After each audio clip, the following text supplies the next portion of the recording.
다윗이 이와 같이 그일라 주민을 구원하니라.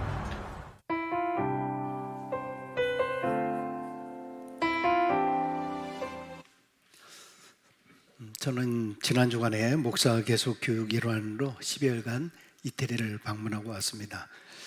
이태리는 이제 보통 관광 목적으로 많이 다녀오고 방문하고 그렇습니다만은 우리가 보통 이제 이스라엘을 성지순례를 해야 성서가 보인다 이런 말을 합니다만은 이번에 기독교의 중심이라고 할 수 있는 이태리를 방문하면서 기독교의 역사, 특별히 초대교회 순교지, 수도원, 이 성전들을 방문하면서 성경이 또 새롭게 보이기도 했습니다. 특별히 대부분의 관광객들은 이제 바티칸의 그 박물관이나 성 베드로 성당의 위엄에 그 감탄을 합니다만은 저는 오히려 로마 외곽 쪽에 있는 사도 바울이 참수된 장소에 수도원이 세워지게 되었는데 그 수도원이 세 분수, 세 가지 샘, 세 분수 수도원 드레스폰테나라고 하는 그 수도원을 방문을 했고 또 그것을 보면서 많은 또 은혜를 받게 되었습니다.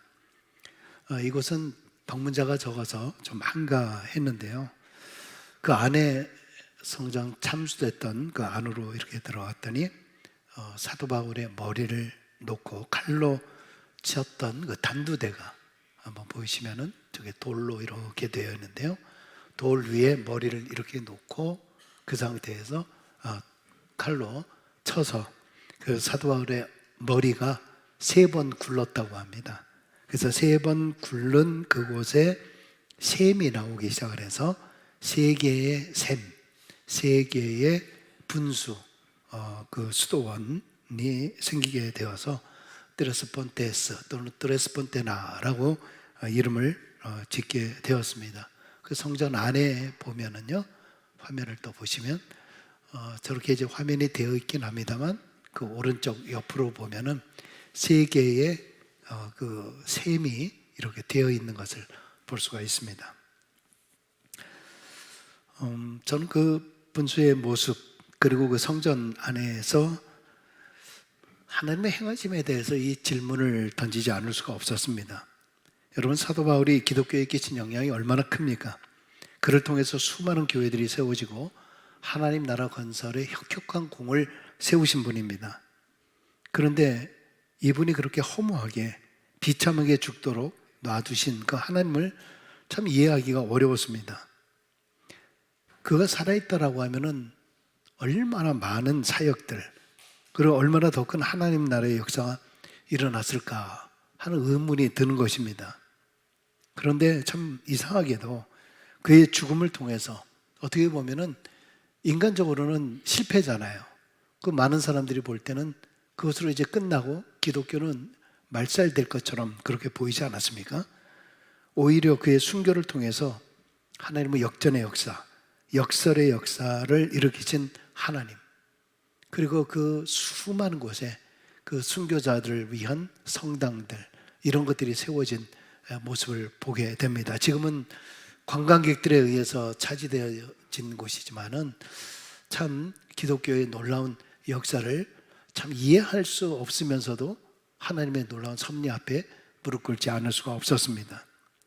이태리라고 하는 것은 단순히 관광만 하기 좋은 그런 곳이 아니라 제2의 기독교의 성지순례의 장소로 우리 기독교인이라고 하면 우리가 성서를 재발견하기 위해서라도 꼭 기독교의 의미 있는 장소를 순례하는 것, 이것이 얼마나 중요할까.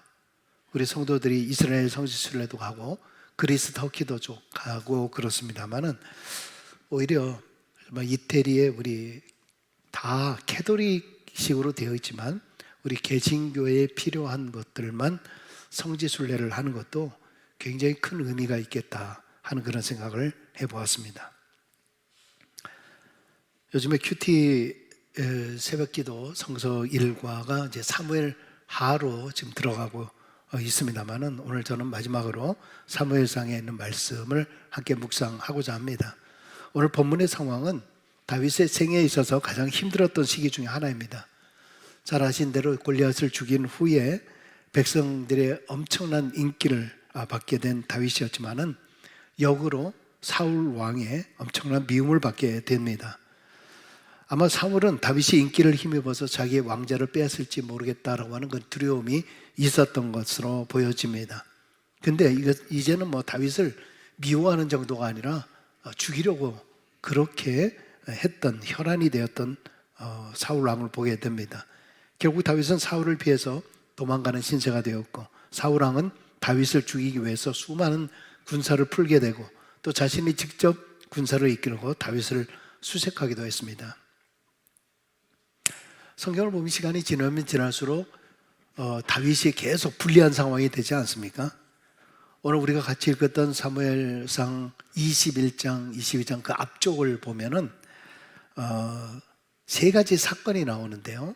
그 세 가지 사건은 뭐냐면, 첫 번째는 이스라엘 내에서 다윗이 더 이상 피할 곳이 없어지니까 다윗이 사울 왕을 피해서 적진인 블레셋 가드 땅으로 피신을 간 것이 나옵니다. 이 가드 땅은 블레셋 장수 골리앗의 고향이었습니다. 그런데 그곳에 다윗 같은 사람이 이렇게 나타난 겁니다. 그 사람들이 우리들의 영웅을 죽인 그 다윗 아닌가? 사람들이 그냥 놔둘 리가 있겠습니까? 그런데 사실 어떤 의미에서는 다윗도 오죽하면 갈 데가 없었으면은 그 적진의 땅으로 들어갔겠습니까? 근데 결국은 다윗이 자기의 정체가 드러날까 두려워서 미친 사람처럼 그렇게 행동을 하고 그것을 빠져나온 그런 사건이 있습니다. 또 하나는 다윗을 따르는 무리가 점점 더 많아지기 시작한 겁니다. 다윗이 따르는 그런 사람들이 많아진다라고 하는 것은 결국 사울과 대적할 수 있고 싸울 수 있다라고 하는 그런 장점이 될 수 있겠지만은, 잘 아시다시피 다윗은 사울을 죽일 수 있는 기회가 있었음에도 불구하고 하나님의 기름 부음 받은 종을 내가 칠 수 없다라고 해서 결국 이 이야기는 사울과 전쟁을 하지 않겠다는 거 아닙니까? 그럼에도 불구하고 많은 추종 세력이 400명에서 나중에 600명까지 돼버리는 겁니다. 그러니까 도망다니기가 그렇게 쉽지 않은 상황이 된 거예요. 그러던 과정 속에서 세 번째는 블레셋 땅으로 가기 전에 노비라고 하는 그 성읍에 들러서 제사장 아히멜렉의 도움을 받습니다. 근데 이것이 큰 사건으로 번지고 말았는데요. 아히멜렉 제사장은 다윗과 그 일행에게 먹을 것을 제공해줘요. 그리고 골리앗을 죽인 후에 전리품으로 빼앗은 골리앗의 칼을 이 아히멜렉 제사장이 보관하고 있었는데 그것을 다윗에게 주는 겁니다. 근데 이것은 다윗에게 무기를 주었다라고 하는 그러한 의미이거든요. 아히멜렉 제사장이 다윗에게 그렇게 호의를 베풀었다라고 하는 그 소식을 듣고 사울 왕이 군대를 이끌고 내려와서 아히멜렉 제사장을 비롯해서 제사장 85명과 성읍에 사는 남녀노소를 막론하고 다 닥치는 대로 다 죽여버립니다. 다윗을 도와주었다는 것이 반역죄가 되는 겁니다. 이제는 이스라엘 어느 지역을 가도 정말 다윗이 숨을 곳도 없고 누가 도와주지도 못하는 그런 그 상황입니다. 엄청난 보복이 기다리고 있는데 누가 도와주겠습니까? 그러니까 어떻게 할 수 없는 정말 사면 초가의 그런 상황이 돼버리고 만 겁니다. 자, 그런데 이런 상황 속에서 오늘의 본문의 내용이 나오는 겁니다. 오늘의 본문 내용이 뭐냐? 블레셋 사람들이 이스라엘 땅인 그일라 땅이라고 하는 곳에 침범에 들어와서 타작마당을 다 탈취했다. 타작마당을 탈취했다라고 하는 말은 그 지역에 사는 사람들의 양식을 다 탈취해 갔다는 말이에요. 그러니까 고대에는 방앗간 시설이 잘 되어 있지 않았기 때문에 마을에 커다란 타작마당을 만들어 놓고 곡식을 이제 추수하게 되면은 거기서 곡식을 찢고 또 양식을 만들었던 거죠. 뭐 우리나라도 옛날에 다 그렇게 하지 않았습니까? 그러니까 타작마당을 탈취했다라고 하는 것은 그 고을 백성들의 먹을 양식을 몽땅 다 빼앗아 갔다는 것이고요. 양식만이 아니라 그 지역의 가축들까지 다 빼앗아 갔다라고 하는 그런 말이에요. 여러분, 근데 그 소식을, 그 이야기를 다윗이 들은 겁니다. 다윗이 듣고 마음속에 막 어떻게 가만히 있을 수가 없었던 그런 상황입니다. 그래서 하나님 앞에 여쭤봐요. 그 여쭤본 게 2절의 말씀이거든요. 같이 한번 읽어보겠습니다. 이에 다윗이 여호와께 묻자와 이르되 내가 가서 이 블레셋 사람들을 치리까? 여호와께서 다윗에게 이르되 가서 블레셋 사람을 치고 그일라를 구원하라 하시니, 자기 동족들이 그렇게 당하게 되니까 다윗은 하나님께 물었어요. 그랬더니 하나님이 가라, 그들을 구원하라. 그런데 문제는 뭐냐면 다윗과 함께했던 이 사람들이 이야기를 하는 거예요. 뭐라고 얘기합니까? 3절 보겠습니다. 다윗의 사람들이 그에게 이르되 보소서, 우리가 유다에 있기도 두렵거든 하물며 그일라에 가서 블레셋 사람들의 군대를 치는 일이리까 한지라. 그러니까 우리가 지금 쫓기는 신세고 우리가 지금 먹고 살기도 어렵고 두려운데 우리가 왜 그런 일을 하냐? 어떻게 그런 일을 할 수 있겠느냐? 어떻게 거기 가서 전쟁을 하겠느냐? 여러분 100번 맞는 말 아닙니까? 지금 다 쫓기는 신세고 거기 함께하는 그런 사람들, 자기들의 위치가 드러나지 말아야 될 그런 상황이에요. 근데 지금 누가 누구를 돕는 거예요? 누가 누구를 돕겠다고 하는 겁니까? 숨어 지내는 사람들이 나가서 전쟁을 하겠다 그래요? 이거는 사울 왕에게 우리가 여기에 있습니다라고 하는 것을 밝히는 거 아닙니까?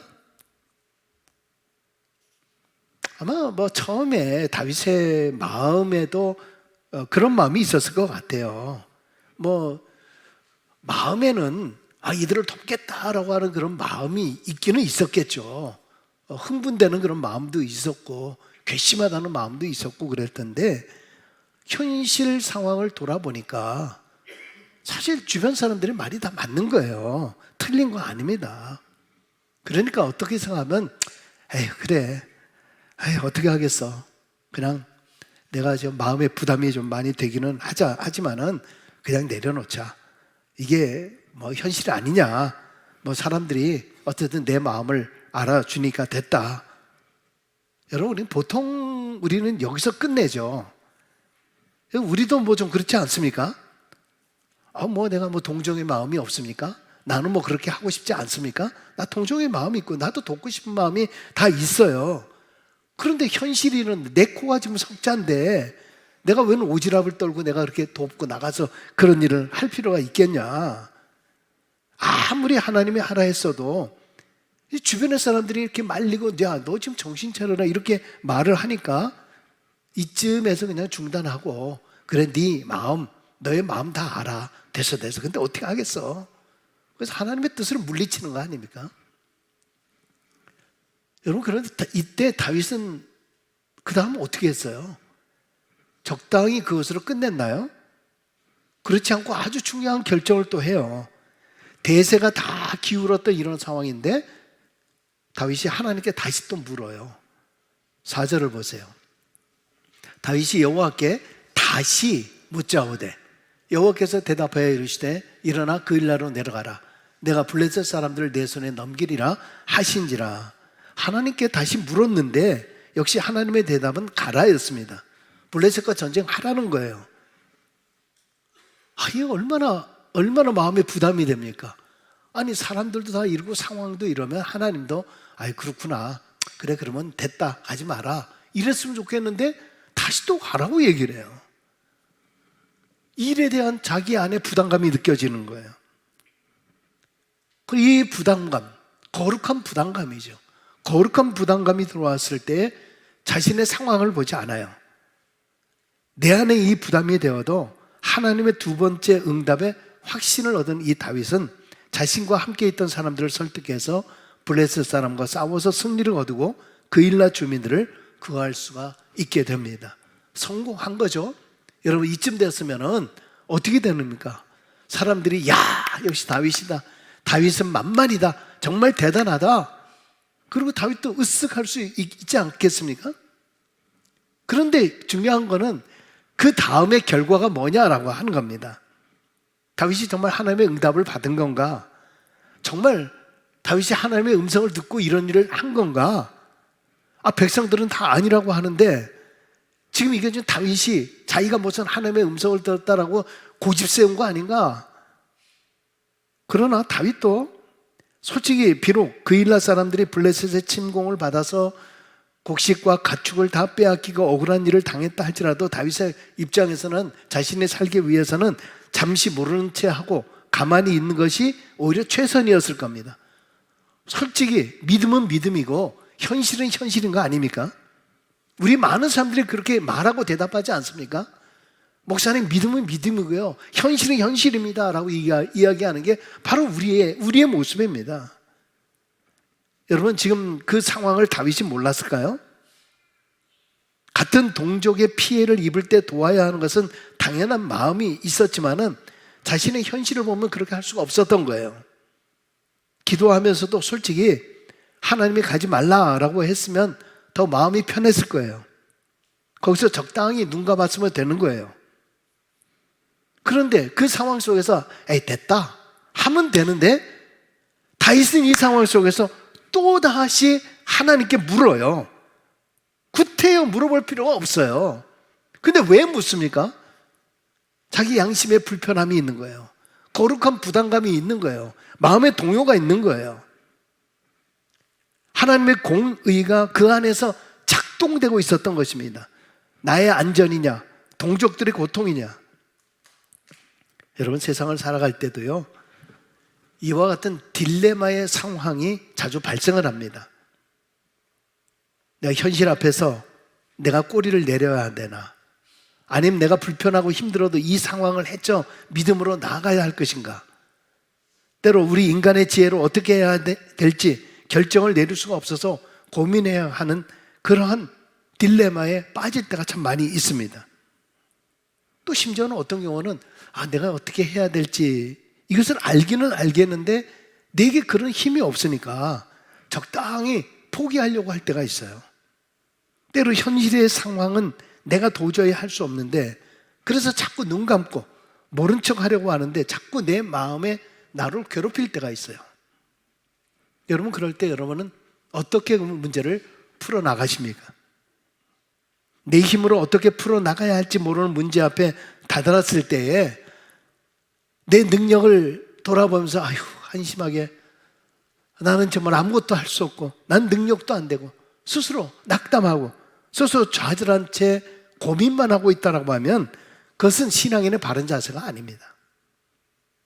우리는 그래도 신앙인이기 때문에 모든 일에 기도하면서 판단하려고 하지 않습니까? 그래도 신앙인인데. 근데 중요한 것은 내가 기도하면서 판단한다라고 하는데 그 판단이 내 편에서의 판단인가 하나님 편에서의 판단인가라고 하는 겁니다.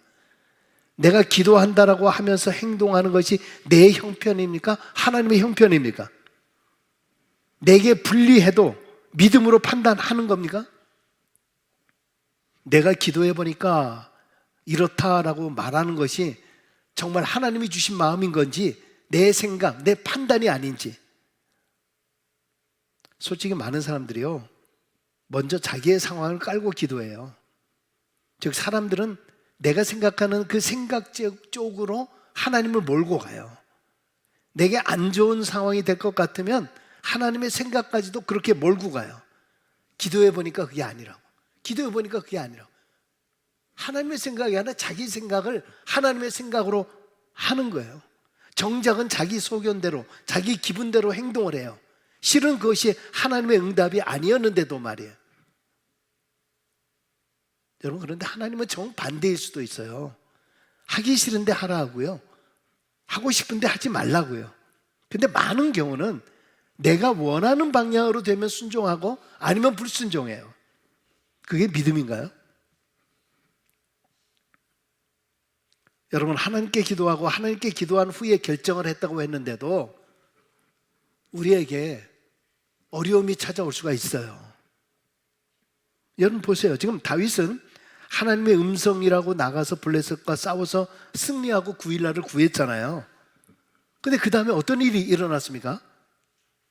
정말 주변에 다윗의 옆에 있었던 사람들이 말리고 걱정했던 것처럼 결국 다윗의 위치가 사울왕에게 알려져서 사울왕이 군사들을 데리고 다윗을 잡기 위해서 그 일나로 와서 그 일나를 포위해버려요. 그런데요, 막상 다윗이 도와준 그 일나 사람마저도 자기를 도와준 다윗을 돕지 않아요. 다윗이 답답한 마음이 있었겠죠. 그래서 하나님 앞에 기도해요. 12절입니다. 우리가 읽지는 않았지만 12절. 다윗이 이르되 그일라 사람들이 나와 내 사람들을 사울의 손에 넘기겠나이까 하니 여호와께서 이르시되 그들이 너를 넘기리라 하신지라. 참 기가 막히지 않으세요? 성경을 여러분 대충 넘어가서 그러죠. 지금 제가 설명하는 이 설명대로 들으면은 기가 막혀요. 아니 다윗이 그일라 사람을 도와주었으면 그들이 도와주겠죠라고 하는 마음으로 기도했는데요, 하나님 뭐라 그래요? 그일라 사람들이 너 다윗을 사울의 손에 넘길 거라고 그렇게 이야기하는 거예요. 아니 도대체 이게 지금 뭐예요? 정말 대책 없는 하나님 아니에요 도대체? 하나님의 응답이라고 하는 게 도대체 뭡니까? 내가 좋은 일을 해주었는데 괘씸하게도 그일라 사람들은 은혜를 배신하고요, 다윗을 사울 왕에게 넘겨줄 것이라고 하는 거예요. 이 이야기를 듣고요, 다윗은 급히 그일라를 탈출해서 도망가게 돼요. 여러분 세상에 생각해 보세요. 다윗은 기도하면서요, 자신이 불리해도 하나님의 말씀에 전적으로 순종하며 따랐잖아요. 그래서 블레셋과의 전쟁에서 이겼고 그일라를 구했어요. 그런데 결과는 뭐예요? 내가 선을 베풀었는데 자신이 어려움에 처하게 된 거예요. 기가 막혀요, 기가 막혀요. 내가 하나님의 일을 한다고 했는데 내게 엄청난 오히려 모함과 억울함과 이런 일들이 닥치게 되는 거예요. 여러분 그러니 그때 따랐던 사람들이 뭐라고 말을 하는 겁니까? 그 당연한 반응 아니겠어요? 야, 그거 봐라. 결국 우리 말을 듣지 않더니 저 혼자 하나님께 응답받았다고 밀어붙이더니 결국 우리 다 이 꼴이 된 거 아니냐? 얼마나 비아냥했겠습니까? 여러분 그런데 왜 구태여 성경이 이것을 기록하고 있을까요?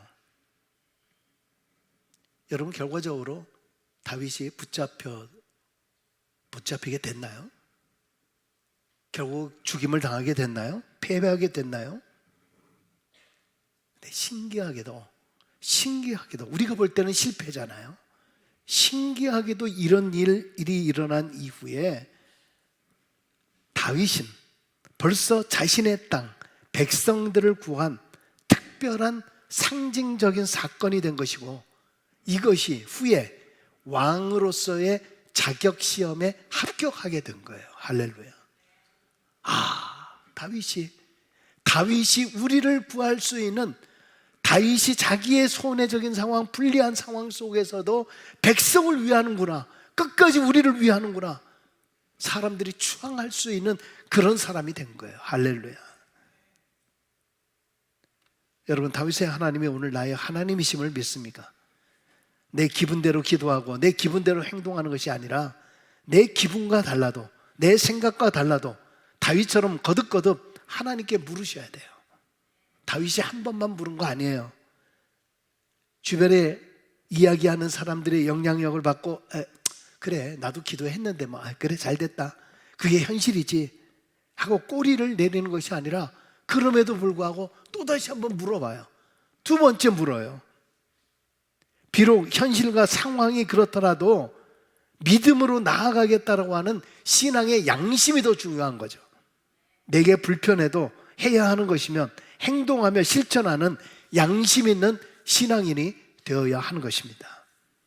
여러분 지금은 불리한 것처럼 보인다 해도 마치 지금 다윗이 당한 것처럼, 사도 바울이 목이 잘려 참수당한 그런 모습처럼 정말 억울하고 정말 이해할 수 없고 분노가 치민다 할지라도 그 실패가 오히려 더 큰 영향으로, 더 큰 영광으로 다가오게 될 줄로 분명히 믿습니다. 여러분 지금 여러분 앞에 어떤 딜레마가 있으십니까? 아직 풀려지지 않은 문제가 남아 있습니까? 그렇다면 자신에게 진지하게 물어보십시오. 내가 지금 이 문제 앞에 진정으로 하나님께 물어보았습니까? 몇 번이나 물어보았습니까? 자꾸 내 뜻에 하나님의 뜻을 맞추려고 한 거 아닙니까?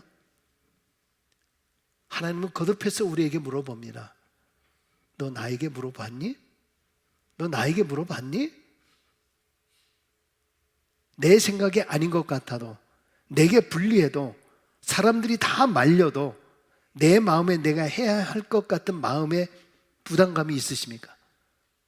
신앙생활 하면서 내 안에 거룩한 부담감을 느껴보신 적 있으십니까? 제가 자주 말씀드리는 대로 기도하면서 우리가 하나님 앞에 기도하고 간구하면서 들어온 첫 번째 마음이 하나님이 주신 마음이에요. 하나님의 응답입니다. 성령의 음성입니다. 그러나 기도하지 않으면서 들어온 첫 번째 마음은 사단의 마음이에요. 세상의 마음, 악령의 음성이에요. 여러분 다윗을 한번 보세요. 성경에 기록되어 있지는 않지만은 기도하지 않았을 때 첫 번째 들었던 자기의 마음은 무엇이었을까요? 네 형편을 보라는 거예요. 네 현실을 보라는 거예요. 지금 네가 쫓기는 신세 아니냐라고 하는 겁니다. 안 된다라고 하는 그런 생각을 가지고 있었던 거예요. 이거는 뭐냐면 기도하지 않은 백성들의 첫 번째 마음과 같은 거예요. 기도하지 않은 첫 번째 사람들의 마음이 악령의 마음, 하나님의 음성이 아닌 거예요. 그들은 도울 필요가 없다, 도울 수가 없다라고 하는 말이에요. 그런데 이 상황 속에서 다윗은 기도한 거예요. 기도하면서 첫 번째 들어온 마음이 뭡니까? 가서 도우라, 구원하라 라고 하는 거예요. 무슨 마음입니까? 기도했더니 성령의 마음이에요. 하나님이 주시는 마음이에요. 그런데 성령이 주시는 마음 다음에 두 번째 드는 마음이 뭡니까? 사단의 마음이에요. 두 번째, 야 네가 어떻게 하겠니? 네가 어떻게 그런 일을 할 수 있겠니? 너 네 형편을 봐라. 악령의 마음이에요. 누가 하는 마음이에요? 기도하지 않은 사람들이 마음을 가졌던 첫 번째 마음과 두 번째 마음이 서로 합쳐지는 거예요. 여기서 다윗은 심한 고통과 고민이 있었을 겁니다. 그래서 다시 한번 하나님께 또 묻습니다. 그러면서 들어온 첫 번째 마음이 뭡니까? 가라, 가서 도우라, 구원하라. 성령이 주시는 그 마음입니다. 네 형편과 네 상황과 네 모든 것들을 보지 마라. 그 이야기는 뭡니까? 네가 하는 게 아니라는 거예요. 하나님이 하시겠다는 거예요.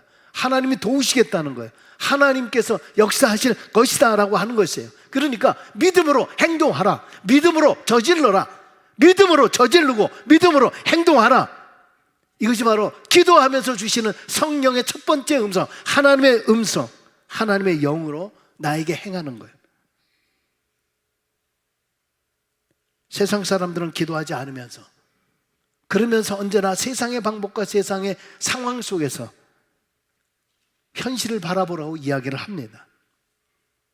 여러분, 하나님께서 말씀하셨으면, 성령의 음성이 들렸다라고 하면 여러분 당장 행동하십시오. 결과가 잘못된 것처럼 보인다 할지라도 하나님께서 그 결과를 다시 복구시키고 다시 회복시키고 합력하여 선을 이루게 될 줄로 믿습니다. 여러분, 지금 풀려지지 않은 문제가 있으십니까? 아직도 나를 지금 힘들게 하는 딜레마들이 내 앞에 있으십니까? 그것 때문에 기도하면서 징징거리지 마세요.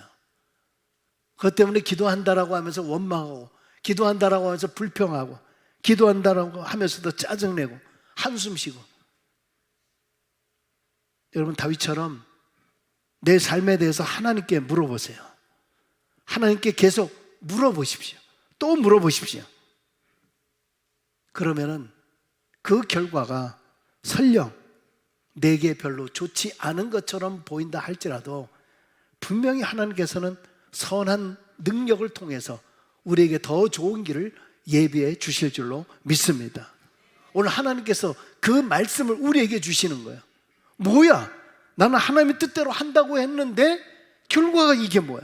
도저히 이해할 수 없는 상황인데 하나님께서 그 일을 통해서, 그 실패를 통해서 오히려 하나님께서 나에게 주시는 귀한 뜻과 섭리가 분명히 있다라고 하는 거예요. 할렐루야.